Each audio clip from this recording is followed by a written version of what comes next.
സ്നേഹമുള്ള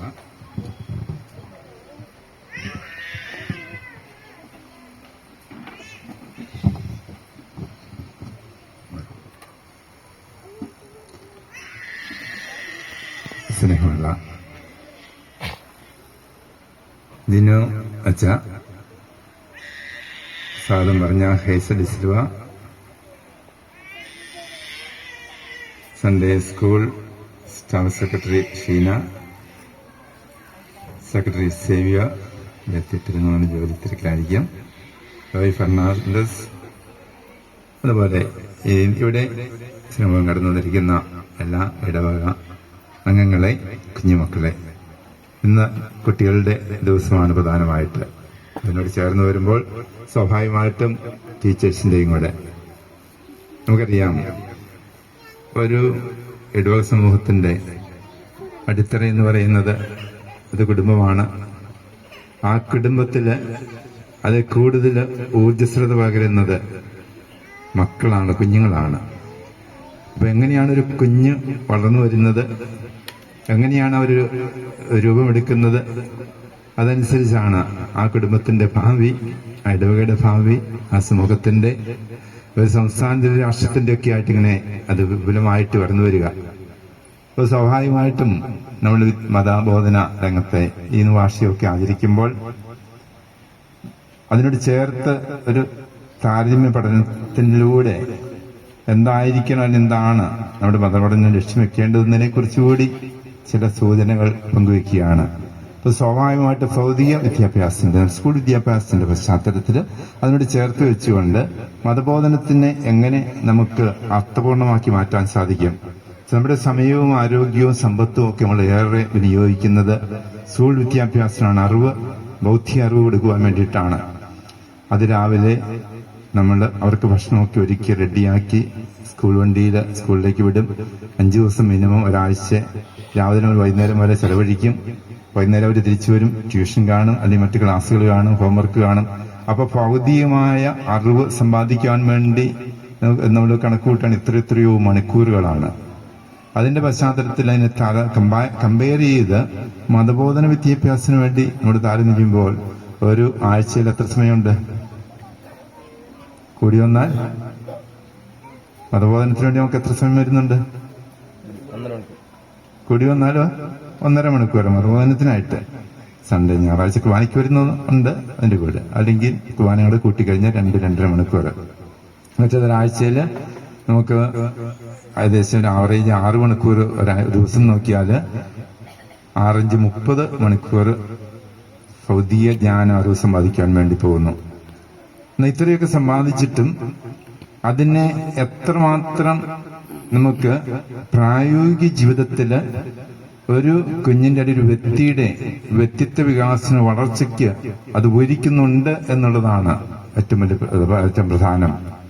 നമ്മുടെ സൺഡേ സ്കൂളിന്റെ ഒക്കെ പശ്ചാത്തലത്തിൽ ഒരു താരതമ്യ പഠനം നടത്തുമ്പോൾ ഒരിക്കലും ഞാൻ നിങ്ങളുടെ അടുത്ത് സൂചിപ്പിച്ചതാണെന്ന് എനിക്ക് തോന്നുന്നേ, മതബോധനത്തെക്കുറിച്ചൊക്കെ നമ്മൾ ചിന്തിക്കുമ്പോൾ സ്വാഭാവികമായിട്ട് പലരുടെയും മനസ്സിലേക്ക് കടന്നു വരുന്ന ഒരു ചിന്ത ഇതാണ്: നമ്മൾ വേദപാഠം പഠിപ്പിച്ചാൽ അതിന് കൂലി കിട്ടുമോ? വേദപാഠം പഠിച്ചാൽ അതിന് ജോലി കിട്ടുമോ? അങ്ങനെയാ? വേദപാഠം പഠിപ്പിച്ചാൽ കൂലി കിട്ടുമോ? വേദപാഠം പഠിച്ചാൽ ജോലി കിട്ടുമോ? സ്കൂളിലാണെങ്കിലോ, സ്കൂളിൽ പഠിപ്പിച്ചാൽ എന്ത് കിട്ടും? കൂലി കിട്ടും. സ്കൂളിൽ പഠിച്ചാൽ ജോലി കിട്ടും. അപ്പൊ ഇതിനായിരിക്കും സാധാരണ ആൾക്കാർ പ്രാധാന്യം കൊടുക്കുക. കൂലിയും ജോലിയും കിട്ടുന്നതിന് പ്രാധാന്യം കൊടുക്കും. അപ്പൊ സ്വാഭാവികമായിട്ടും നമ്മുടെ അറിവിന്റെ മേഖലകളെ നമുക്ക് വീണ്ടും അതിനെ വിശകലനം ചെയ്ത് നോക്കാം.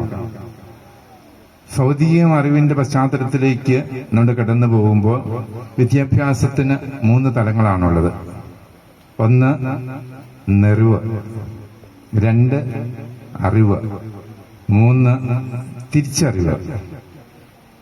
അതിന് വീണ്ടും നമ്മളൊന്ന് വിശകലനം ചെയ്യുമ്പോൾ നെറിവ് എന്ന് പറയുന്നതിന് സമൂഹത്തിന്റെ നിലനിൽപ്പിനും സുരക്ഷയ്ക്കുമായി സമൂഹം വ്യക്തിക്ക് മേൽ കാലാകാലങ്ങളിൽ ഏർപ്പെടുത്തുന്ന വ്യവസ്ഥകളാണ്.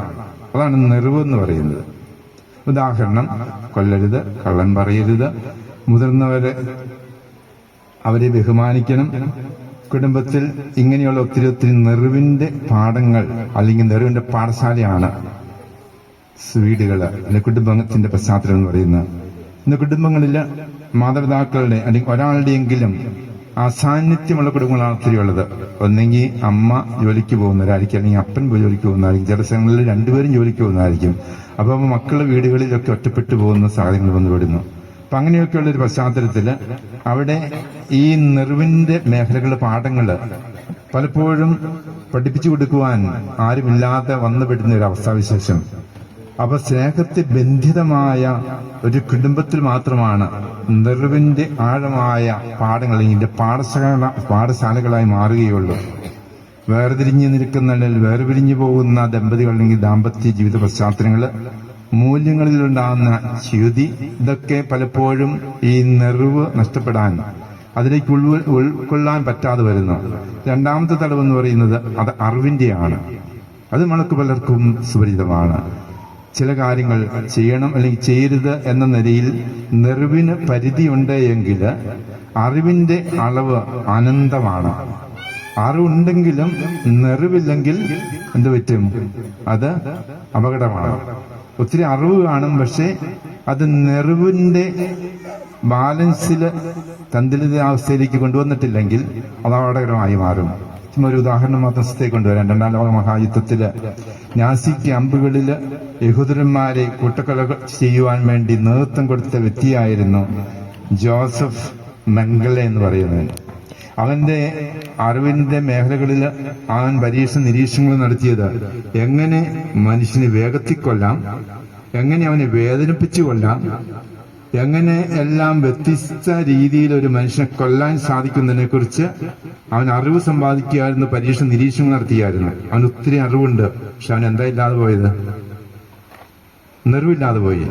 നെറിവില്ലാതെ വളരുന്ന ഒരു വ്യക്തി എത്രമാത്രം അറിവുണ്ടാവുന്നു അത്രമാത്രം അവൻ അപകടകരമായി മാറുന്നു. മൂന്നാമത്തെ തലം എന്ന് പറയുന്നത് തിരിച്ചറിവാണ്. അതും ഒരു കഴിവാണ്, ഒരു വ്യക്തിത്വത്തിന്റെ ഒരു എന്താ പറയുക എഫിഷ്യൻസി കഴിവാണത്. ചെയ്യുന്ന പ്രവൃത്തികളിൽ നിന്ന് ഫലങ്ങളെ വിലയിരുത്തിക്കൊണ്ട് പാഠങ്ങൾ ഉൾക്കൊള്ളുവാനും അത് ജീവിതത്തിൽ പ്രാപ്തിമാക്കുവാനും ഒക്കെ സാധിക്കുക. ആ നെറിവിന്റെയും അറിവിന്റെയും തിരിച്ചറിവിന്റെയും പറയുകയാണെങ്കിൽ മതബോധന രംഗത്ത് നമുക്ക് കണ്ടെത്തേണ്ടത് വിദ്യാഭ്യാസ മേഖലകളിൽ ഈ മൂന്ന് തലങ്ങളിലുണ്ടെങ്കിൽ അത് വ്യത്യസ്ത രീതിയിൽ മാറിക്കൊണ്ടിരിക്കും. പക്ഷെ ഇത് മൂന്നും കൂടി സമന്വയിപ്പിക്കുവാൻ നമുക്ക് സാധിക്കുക. അത് ഒരു കുടുംബത്തില്, സൺഡേ സ്കൂളില്, അല്ലെങ്കിൽ നമ്മുടെ മതപഠന ശാലകളിൽ നമുക്ക് കണ്ടെത്തണം. ഈ മതപഠന ശാലകളില് ഈ നെറിവും അറിവും തിരിച്ചറിവും കൂടി സമന്വയിപ്പിക്കാൻ സാധിച്ചിട്ടില്ലെങ്കിൽ അതെന്ത് വരും? അത് ഇതായി മാറും. എന്നാ പറയുന്നത്, മതത്തില് തീവ്രവാദം മതത്തിൽ ഉരുത്തിരിയാൻ കാരണമാകും. കാരണം പല മതങ്ങളിലെയും അതിന്റെ നിലനിൽപ്പും പലപ്പോഴും ചോദ്യം ചെയ്യപ്പെടുന്നത് ആ മതം എത്രമാത്രം മാനവികതയെ വളർത്തുന്നു, എത്രമാത്രം സ്നേഹത്തിൽ മനുഷ്യനെ ഒന്നിപ്പിക്കുന്നു എന്നതിലുള്ള വ്യതിയാനമാണ് ഒരു മതത്തിന്റെ അസ്തിത്വത്തെ നമുക്ക് മനസ്സിലാക്കുവാൻ സാധിക്കുക.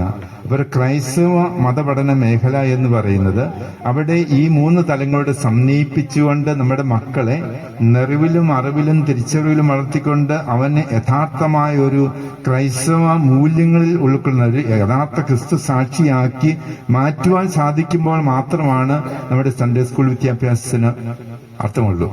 അത് തീർച്ചയായിട്ടും നമ്മൾക്ക് ഭൗതിക തലത്തിൽ നിൽക്കുന്ന സ്കൂൾ തലത്തിൽ ലഭിക്കുന്ന അറിവ് അല്ലെങ്കിൽ ആ അറിവ് അത് നെറിവിലേക്കും അതിൽ നിന്ന് തിരിച്ചറിവിലേക്കും കടന്നു വന്നുകൊണ്ട് ഒരു മനുഷ്യൻ അവൻ എന്തായിരിക്കണം ഈ ലോകത്തില്, അവൻ എന്താകണമെന്നതിനെ കുറിച്ച് വ്യക്തമായ കാഴ്ചപ്പാടുകള് ഒരു ക്രൈസ്തവ വീക്ഷണത്തിലൂടെ യേശുവിന്റെ കാഴ്ചപ്പാടിലൂടെ കൊടുക്കുവാൻ സാധിക്കുമ്പോൾ മാത്രമാണ് നമ്മുടെ സൺഡേ സ്കൂൾ വിദ്യാഭ്യാസത്തിന് അർത്ഥം വരികയുള്ളൂ. ഞാൻ അധികം ദീർഘമായൊന്നും പറഞ്ഞു വയ്ക്കുന്നില്ല. നമ്മൾ മനസ്സിൽ സൂക്ഷിക്കുവാനുള്ള ദാനം കാര്യങ്ങൾ ഇത് മാത്രമേ ഉള്ളൂ. ഒന്ന്, നിങ്ങളെ അനുമോദിക്കേണ്ടിയിരിക്കുന്നു. പ്രത്യേകിച്ച് സൺഡേ സ്കൂൾ കുട്ടികളെയും അധ്യാപകരെ പ്രത്യേകിച്ച് ആദ്യം സൂചിപ്പിച്ച പോലെ ഈ സൺഡേ സ്കൂളിൽ പോയി പഠിപ്പിക്കുന്നതുകൊണ്ട് കുറെ പേരുടെ എന്നാ പറയുന്നേ കുറ്റപ്പെടുത്തലുകളും ആക്ഷേപങ്ങളും ഒക്കെ മാത്രമേ നമുക്ക് ലഭിക്കാറുള്ളൂ. അവൻ എൻ്റെ മോള് ഇങ്ങനെ പറഞ്ഞു, അല്ലെങ്കിൽ എൻ്റെ മോൻ ഇങ്ങനെ പറഞ്ഞു, അത് എന്നോടുള്ള എന്നോടുള്ള വ്യക്തിപരമായി തീർക്കാൻ വേണ്ടി കൊച്ചിനോട് അങ്ങനെ പറഞ്ഞു, ഇങ്ങനെ പറഞ്ഞു എന്നൊക്കെ പറഞ്ഞ് ഒത്തിരി ആക്ഷേപങ്ങളാണ് നമ്മൾ പലപ്പോഴും കിട്ടുന്നത്. ഇവര് നമുക്ക് വേണ്ടിയിട്ട് ആത്മാർത്ഥമായിട്ട് ഒരു പ്രതിഫലവും ഇല്ലാതെ, ആദ്യം പറഞ്ഞൊരു കൂലിയൊന്നും ഇല്ലാതെ ചെയ്യുന്ന ഒരു ശുശ്രൂഷയാണ് ദൈവസ്നേഹത്തെ പ്രതിയും പരസ്നേഹത്തെ പ്രതിയും. അപ്പൊ അതിനെ നമുക്ക് ഉൾക്കൊള്ളുവാനും മനസ്സിലാക്കുവാൻ സാധിക്കുക. കുട്ടികളാണെങ്കിൽ നമ്മൾ തിരിച്ചറിയുക, ഇത് നമുക്ക് ലഭിക്കുന്ന വലിയൊരു ശക്തമായ ആത്മീയ അടിത്തറയുണ്ട്.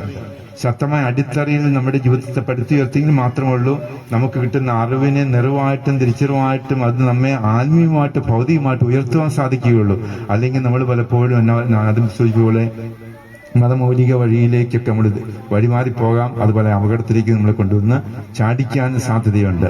ഇനി മൂന്നാമത് നിങ്ങളുടെ ശ്രദ്ധയിൽ കൊണ്ടുവന്ന്, ഞാൻ ഇങ്ങനെ ഒരു ചെറിയ കമ്മ്യൂണിറ്റി പക്ഷെ നിറഞ്ഞു നിൽക്കുന്നത് കാണുമ്പോൾ നിങ്ങളെക്കുറിച്ച് എനിക്ക് അസൂയ തോന്നുന്നു, അച്ഛനെ കുറിച്ച് അസൂയ തോന്നുന്നു. നോക്കുന്ന സംഭാവനകൾ ഒരുക്കുന്നു, ഈസ്റ്ററിന് വേണ്ടിയിട്ട് കുറെ ഒരുക്കങ്ങൾ സംഭാവനകൾ ഒരുക്കുന്നു. ഇപ്പൊ ഇനി ഒരു ടൂർ പിള്ളേർക്ക് വേണ്ടിയിട്ട് ഒരു തീർത്ഥയാത്രകൾ ഒരുക്കിയിട്ടുണ്ട്. ഇന്നത്തെ സൺഡേ സ്കൂളിലെ പരിപാടികൾക്ക് വേണ്ടിയിട്ട് അതിനായിട്ട് ഈ ചുരുങ്ങിയ ഒരു 10-22 കുടുംബങ്ങളിൽ ഇപ്പൊ ഈ 3 മാസത്തെ എല്ലാ സാമ്പത്തിക മേഖലകളൊക്കെ ഒന്ന് എടുത്ത് ക്രോഡീകരിച്ച് നോക്കുകയാണെങ്കിൽ ആവറേജ് നോക്കിക്കഴിഞ്ഞാൽ വലിയൊരു തുകയാണ്. എന്തിനു വേണ്ടിയിട്ടാണ്? നിങ്ങളുടെ കുഞ്ഞുങ്ങൾക്ക് വേണ്ടിയിട്ട് ശക്തമായ ഒരു ആത്മീയ അടിത്തറ കൊടുക്കുവാൻ വേണ്ടി. അപ്പൊ അതൊരിക്കലും നഷ്ടം. ആ ഇൻവെസ്റ്റ്മെന്റ്, നല്ല കാര്യങ്ങളിൽ നടത്തുന്ന നിക്ഷേപം, അത് ഭാവിയിലേക്ക് ഉള്ള ഒരു വലിയ വരുമാന വർധനമായിട്ട്, കുഞ്ഞുങ്ങളുടെ ആത്മീയ മേഖലകളിൽ ഒരു വർധനമായിട്ട് മാറും എന്നുള്ള ഒരു തിരിച്ചറിവാണ് നിങ്ങളെ അതിലേക്ക് നയിച്ചിരിക്കുന്നത്. അപ്പൊ തീർച്ചയായിട്ടും അതിനെനിക്ക് ഏറെ സന്തോഷമുണ്ട്, നിങ്ങളെക്കുറിച്ച് അഭിമാനമുണ്ട്. അത് തുടർന്നും നല്ല രീതിയിലൊക്കെ നിങ്ങൾക്ക് പോകാൻ സാധിക്കട്ടെ എന്ന് ആശംസിക്കുകയും എല്ലാവിധ അനുഗ്രഹങ്ങളും നിങ്ങൾക്ക് ലഭിക്കട്ടെ എന്ന് പ്രാർത്ഥിക്കുകയും ചെയ്യുന്നു. ഈ പ്രാർത്ഥനയോടെ നിങ്ങളുടെ എല്ലാ പ്രവർത്തനങ്ങൾക്കും, പ്രത്യേകിച്ച് കുട്ടികളുടെ കുറേ സമ്മാനങ്ങൾ ഇവിടെ ഇരിപ്പുണ്ട്. തീർച്ചയായിട്ടും പല മേഖലകളിലും നിങ്ങളുടെ കഴിവ് തെളിയിച്ചതിൻ്റെയൊക്കെ ഒരു പ്രതിഫലനമാണ് ഈ ട്രോഫികളൊക്കെ ഇവിടെ ഇരിക്കുന്നത്. അതിന് അനുയോജ്യമായ വിധത്തിൽ മുന്നോട്ട് നിങ്ങൾക്ക് നീങ്ങുവാൻ ശക്തി പകരട്ടെ എന്ന് ആശംസിക്കുകയും പ്രാർത്ഥിക്കുകയും ചെയ്തുകൊണ്ട് ഇന്നത്തെ നിങ്ങളുടെ സൺഡേ സ്കൂൾ വാർഷികം ഔപചാരികമായിട്ട് ഉദ്ഘാടനം ചെയ്യുന്നു.